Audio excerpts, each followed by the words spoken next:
You know the rest. Welcome to the Creator Series here on Studio Live today, where we interview folks and find out what makes them tick and how they create music in the home studio. Today, we have someone that many of you will know well because he's been a supporter of the channel. He's been around the place for quite some time. He goes by the name S M Borthwick, but more recently, the infamous Empanadas. Please welcome to Studio Live today, S M Borthwick. How are you doing today, Hello, Scott? I'm really hello. I'm very congratulating. well, sir. How are you?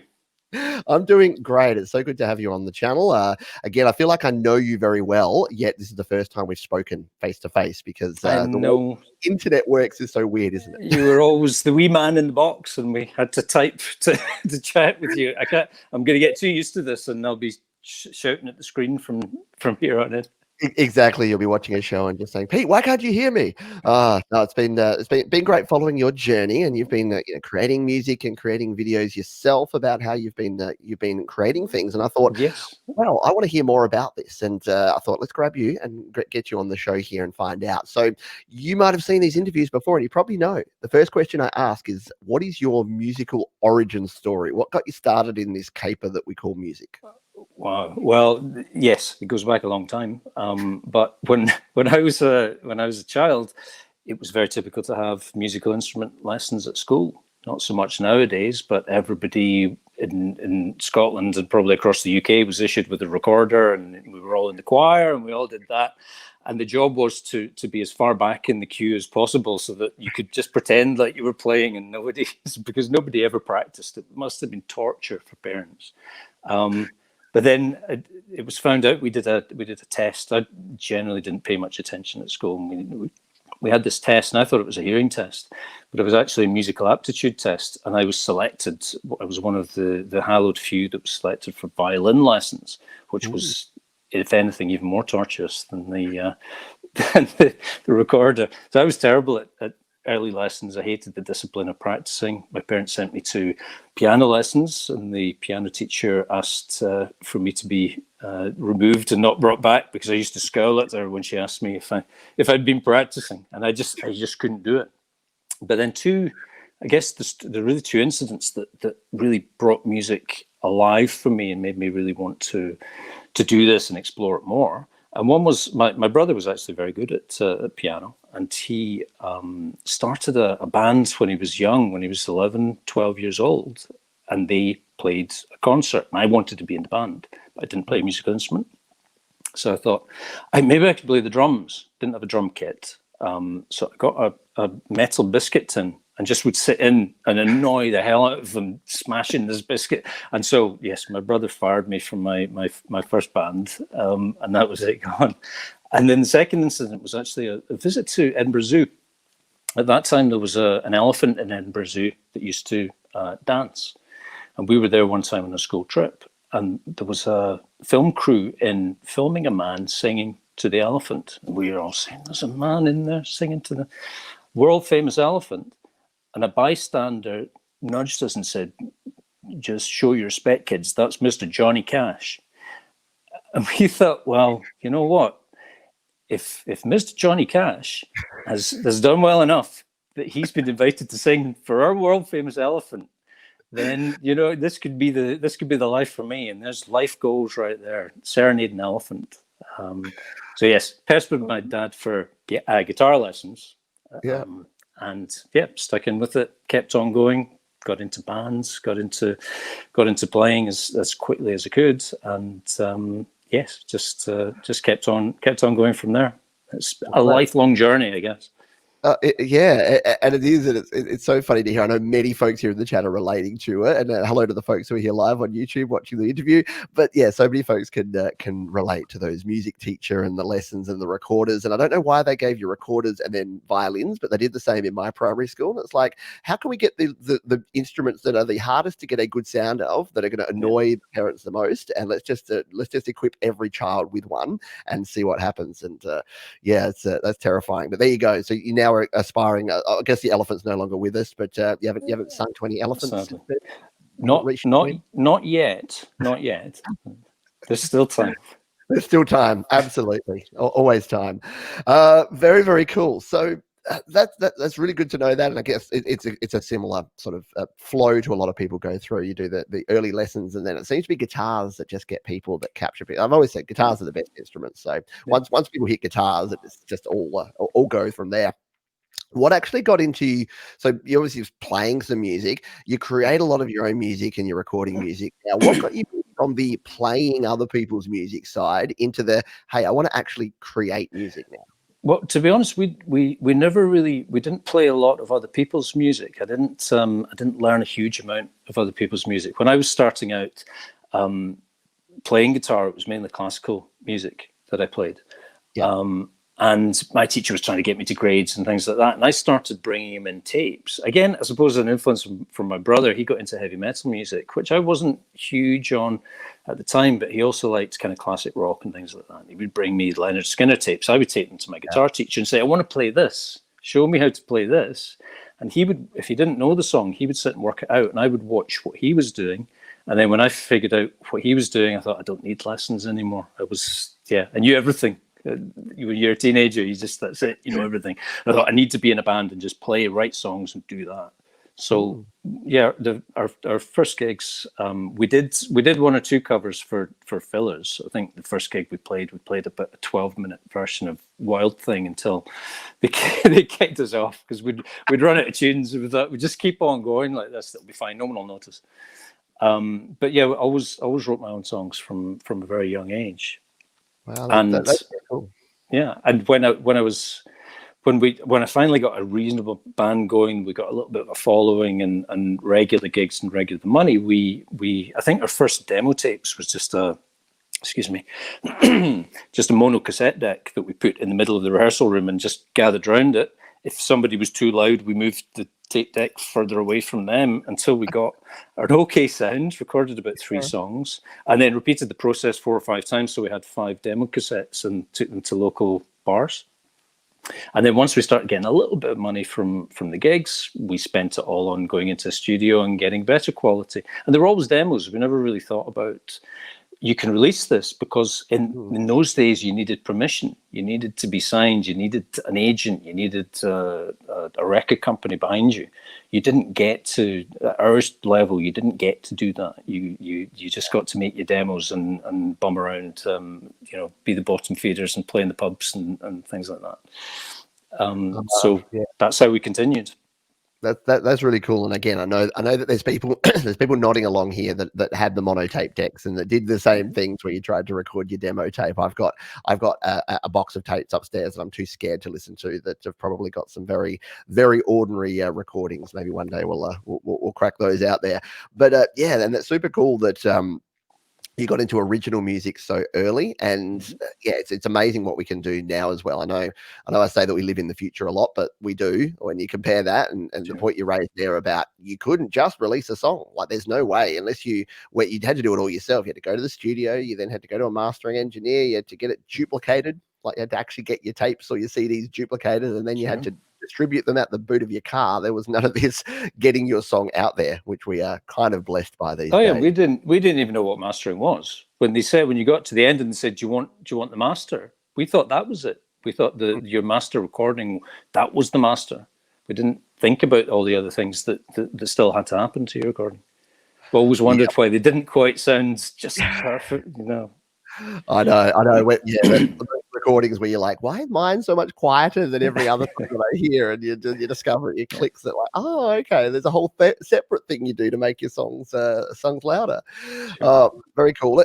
Let's by the way, again, if you've got questions here for Scott, for S M Borthwick, please drop them down in the chat here if you're live, and if you're watching on the replay, just drop a comment. I'm sure myself and Scott will be in the comments afterwards answering anything you have there. So let's get into the nerdier side of things now, because I know that the audience here, we love to know how people get stuff done. So what do you right now currently use to create your music? What's the kit that you have that you like to go to get your stuff recorded? Yeah, I only use GarageBand on iOS. So I have an iPad Pro it's a couple of years old, so the 10.5 inch one. I guess that's the 2017. I think I got it replaced under Apple Care in 2019, so it's technically quite new, but it's a 2017. Nice. And I might upset you here a little bit, Pete, but I don't have a genuine Apple to Lightning adapter. I did my research before I started, and when I decided that I was going to go with iOS and a Lightning port, I looked it up and I got myself this little fella, which is the Focusrite iTrack Solo, which is pretty much just exactly like Scarlett, with the difference that it has a Lightning. Oh, can't see it. It has a Lightning port. Now, I've had this for a couple of years, and it's gone through successive iOS updates. Still works. Just plug it in, and yeah, works perfect. Downside of this, I suppose, if you were going to have, if you wanted outboard monitors, it does just have RCA outputs. So if you're looking for that balanced output for the studio techs amongst us, if you're looking for the balanced outputs, it doesn't have that. So it's, in that sense, it's quite entry level, but it does what I require of it. Excellent. And absolutely bomb proof. I think I bought it secondhand, £50 or something like that, and just does the job. Yeah. They're actually really rare these days. Other folks have recommended them to me as well, and I've tried to pick one up, and you literally can't find them anywhere these days. So if you see one, grab it, and even if you don't want it, I'll buy it from you, because they're very cool. Because, and again, when I say you use the genuine stuff, as we talk about on the show here, if it's an iRig or the iTrack that's actually designed, so they are actually MFI, they're Apple compliant. So you're not actually living on the edge there, because that actually has the right chip in there. It's not like the eBay and Amazon knockoff specials. And they're great. I think so. If they're not making them anymore, I know that maybe Apple are moving away from the Lightning ports, but it is a bit of a shame that they don't make them anymore. So I think it's a great option. It is indeed, and the Focusrite again. I know I use Steinberg, but Steinberg, Focusrite, they both have really good preamps and really quiet preamps. So if you're plugging your mics in, you get a good sound. What do you use then to record guitar? We probably haven't really covered the type of music you record. I know many folks will know your music, and there are links to your music down below. I suppose I'm finding it more as I carry on with this journey. I'm finding it more difficult to define my music precisely. When we started out, I would have said when I was in effectively a bar band, I would have said it was kind of boogie blues, rock and roll, that kind of thing. It was just something to get people moving, to something that make them work up a sweat and buy more beer so we get a better cut of the bar take. That was really all. That was what we did. That's the kind of music that we liked. We liked. The singer loved AC/DC. I loved Stevie Ray Vaughan. We just mashed all this stuff up together, and it was very simple, straightforward. Everything was a 4/4 beat, and got people moving. That was what it was all about. So I guess I come from that, that relatively simple, straightforward side of things. But as I've been working on GarageBand and seeing what else it can do, and seeing, some extraordinary possibilities. I very often, when I'm working on a song, I'll sit there and think that would be great with a horn section. I don't know how to play that, but I don't need to. It's great, fantastic. I can say, fine, I don't even need a keyboard. I just poke the screen, and that everything is so hands-on, and for somebody that really just wants to get in and delve in amongst these things, it's a fantastic thing. You need so little to get started. And in fact, the touch keyboard is great, because you can glissando so perfectly, whereas a regular keyboard is really clunky when it comes to that kind of thing. So I find it fantastic. It's very freeing. I don't know what my piano teacher would say about it now, but I don't frown so much anymore. It is cool, and it's interesting, isn't it, that the way we do things, because again, I've done it before. I try not to these days, but you do look down upon some of these things. You're like, the limitations of the touchscreen are that you can't do X and Y, but the benefits of it are there as well, and it's just a different way to do the same sort of thing. And as you say, with the glissando, if you're not aware of what that is, that's where you can actually slide your finger up and down, and for some different sounds, trying to do that on an actual piano keyboard, it's really hard. You can damage your fingers for a start, but it's hard to get that sound. But if you're on a nice smooth glass surface, you can actually slide around and create horn sections, or you need to have a little bit of that wavering, or you're sliding on a synth, which you have been doing in recent times. Because yeah. we got to talk about your. I did tease it up front, but talk us through the infamous empanadas and why S M Borthwick has taken this sharp left turn into a very different style of music. How did that come about? That was a surprise, really, wasn't it? I think a lot of that comes from the concept of being in a studio and experimenting, because that's what it's for. Digital recording is fantastic. The studio time is just your own time. It costs you nothing. You're your own studio engineer. You're your own everything. So if you want to spend an hour or 5 hours or whatever doing something like that, seeing where it'll go, then you just do that. And but that particular song, I must admit, I do play every now and again. I'll sit down with the guitar and play something. I like unusual chord voicing, so I'm always trying to find chords further up the neck that I like the sound of. And they always sound kind of weirdly, slightly funky to me, so I slide them around and just do different things with them. But this particular song, the first verse came from a dream that I had. I don't dream very often, but when I do, they tend to be very vivid. And I was watching this band performing, and they were singing the high part of the first verse. And I woke up and scrambled for a pencil and paper and wrote it down, grabbed my guitar and tried to figure out the melody, and then tried to figure out what key I was in and took it from there. And then I was looking, I thought this could be good with a kind of more of a sort of Spanishy kind of dance, maybe a Cuban kind of feel to it.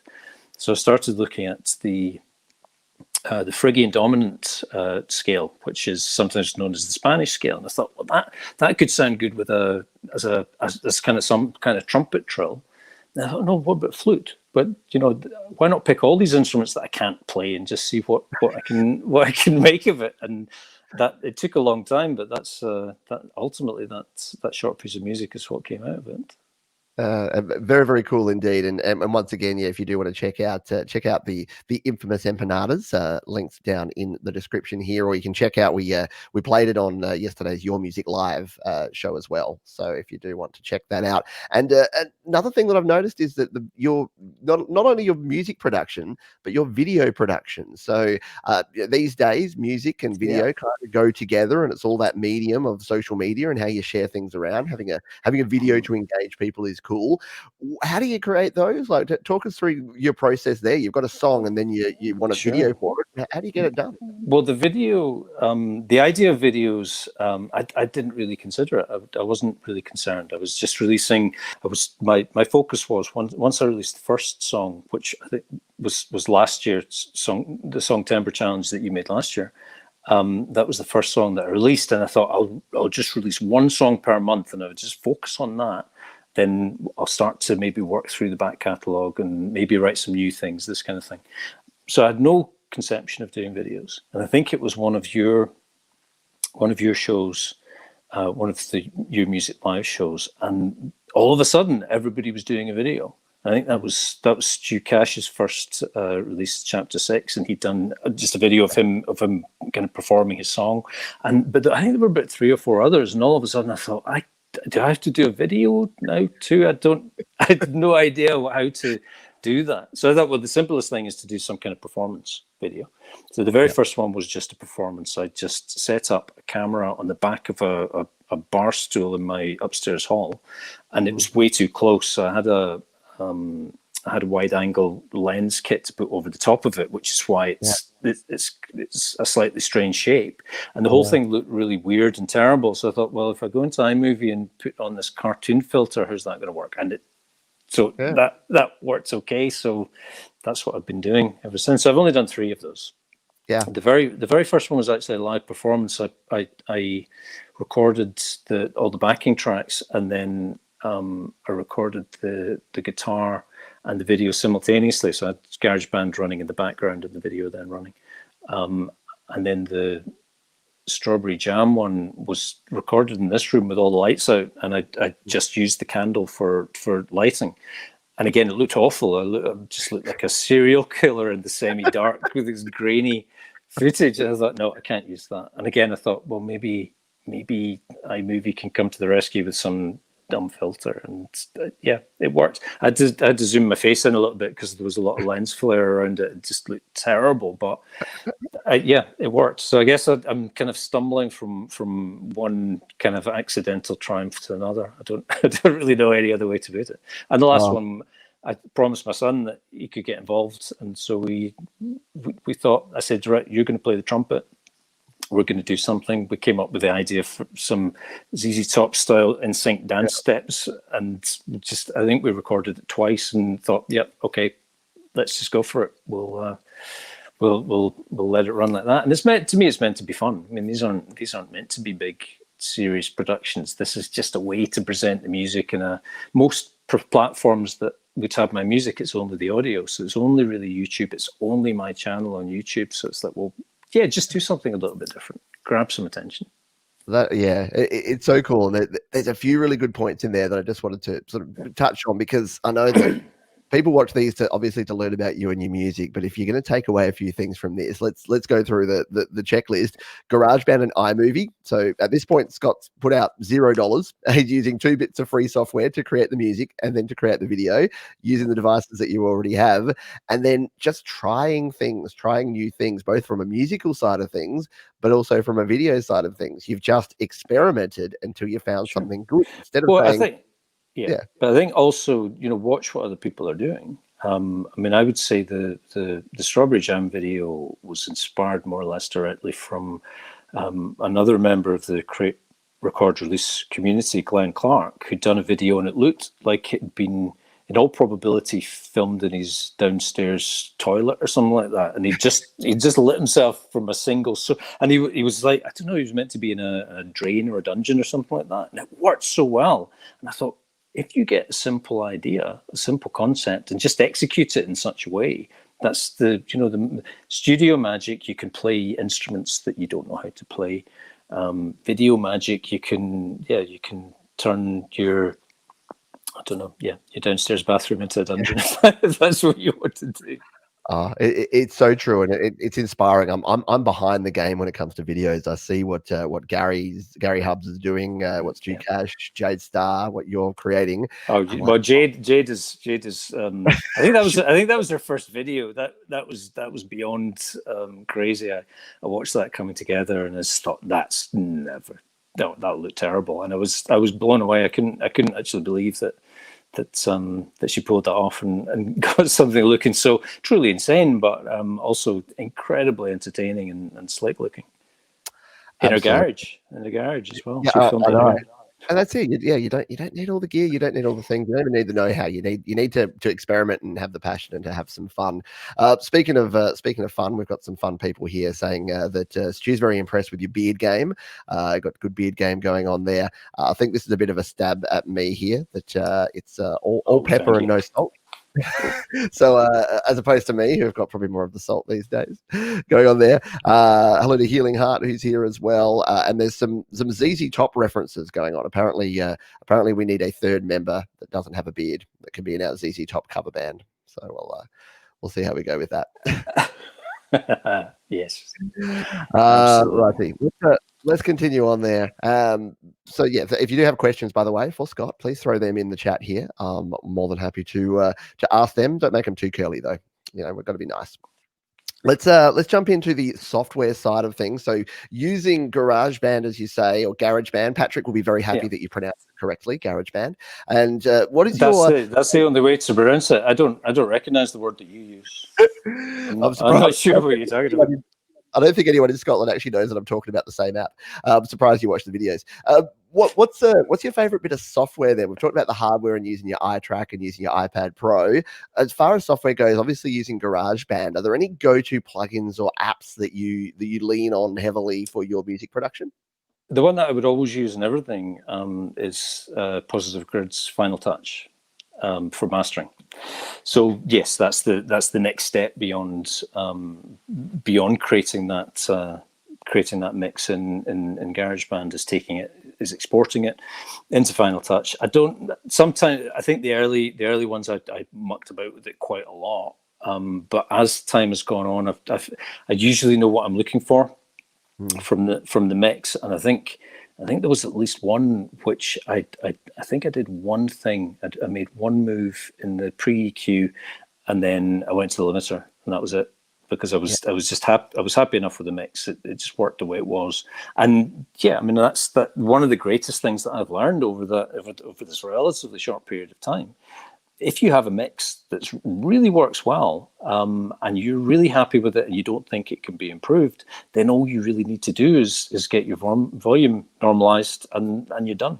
And that was such a revelation, from trying to do something and running around 5 different locations to listen to it and making one tweak and coming around and going through 9 or 10 masters before I was happy, and then not really being 100% happy at the end of it all. I'm now at the stage that I think that's gonna work. That's gonna sound okay across most devices. So that's what I wanted to do. That's what I wanted to sound like, and it's making life a lot less stressful.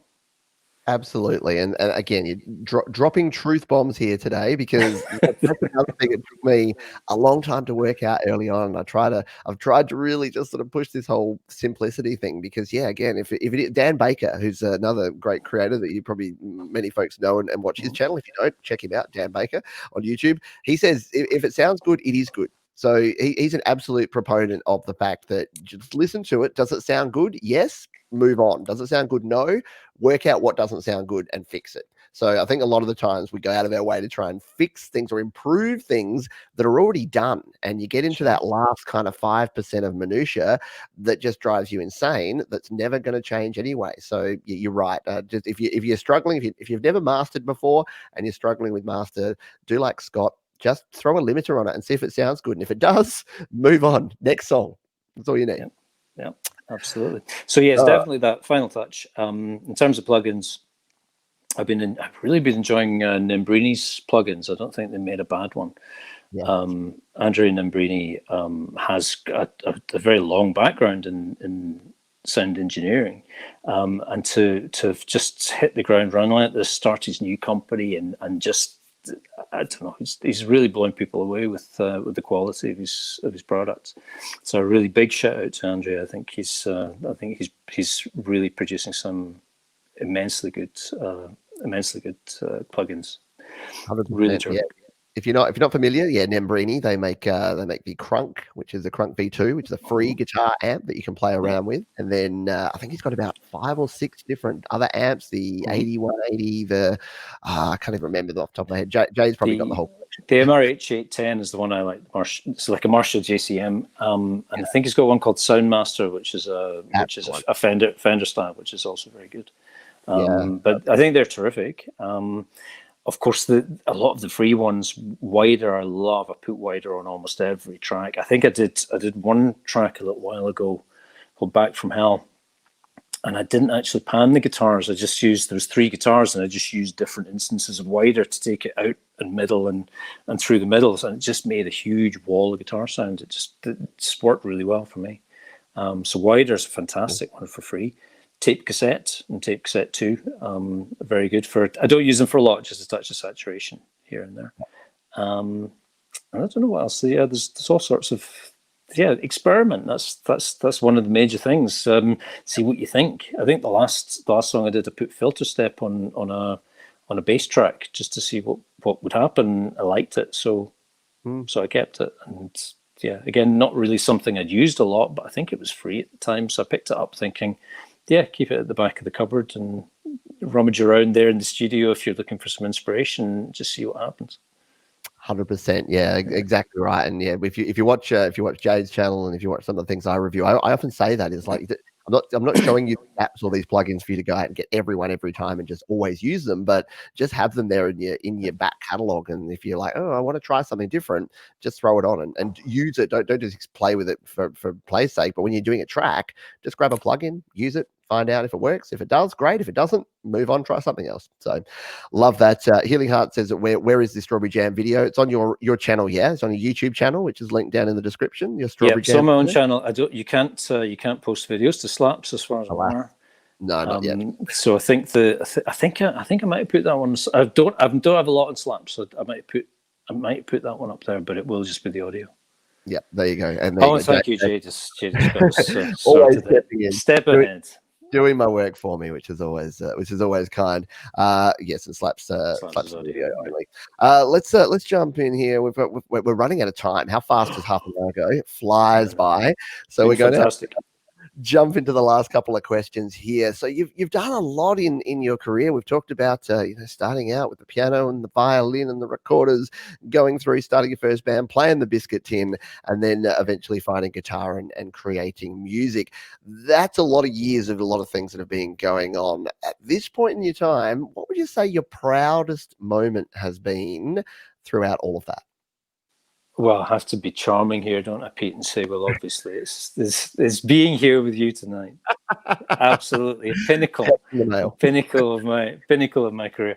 But aside from that, it was actually, and it's much more recent than all of these, than all of the musical past that I've had. Has actually been that point of just releasing that first song, and I guess I have to thank you for that as well, because I had been playing around on iPad for a year and a half, just recording, not knowing how to finish it, not knowing. So I've got all these. Now some of those ones I recorded at that time I have since released, but I think I found your channel in the end of August 2019, and you just announced Songtember. So it just happened at that exact moment.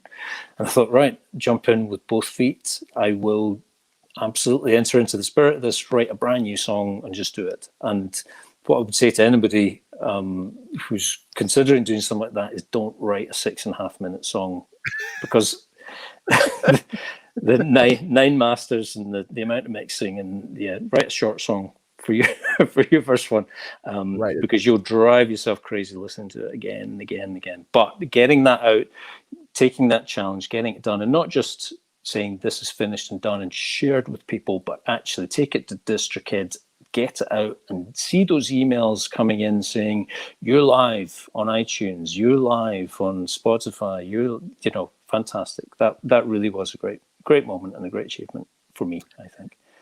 Excellent. And there's something to that. Just it is great for your own personal satisfaction, but when you're sharing it, like, not only are you getting the feedback from other people about your music, but just that. I agree with you. The very first EP that I released on DistroKid, and we're talking 2017 here now. Yeah, one of the highlights of my last 5 years of doing this channel, and I've done a lot of cool things in the last 5 years, was that first email that I got from DistroKid that said you're live. And then I went into iTunes and I found my song, and it was sitting there with other actual songs. Like, I'd never felt more real to go, like, if you told 17-year-old me many years ago that I would have a song that's like I could play Foo Fighters and then I could play me, I wouldn't have believed you. I would have said, no, I'm not going to get a record deal. And that's the beautiful thing these days is you don't need a record deal. You don't need a distributor. You don't need a company. You don't need anyone.